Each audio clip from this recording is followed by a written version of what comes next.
জি2জি ভিত্তিতে মিয়ানমার থেকে 22,000 টন আতপ চাল আমদানি করেছে সরকার। শুক্রবার দুপুরে এক সংবাদ বিজ্ঞপ্তিতে এমন তথ্য জানিয়েছে খাদ্য মন্ত্রণালয়। বিজ্ঞপ্তিতে আরও জানা হয়, ইতিমধ্যে আমদানিকৃত চাল নিয়ে এমভি গোল্ডেন স্টার জাহাজ চট্টগ্রাম বন্দরে পৌঁছেছে। এ পণ্য দ্রুত খালাস করতে প্রয়োজনীয় ব্যবস্থা গ্রহণ করা হয়েছে বলেও জানানো হয়।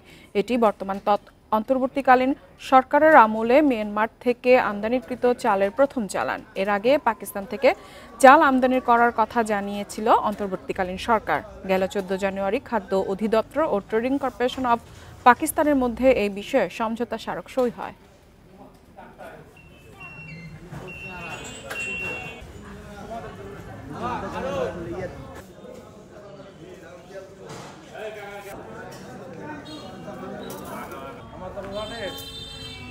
এই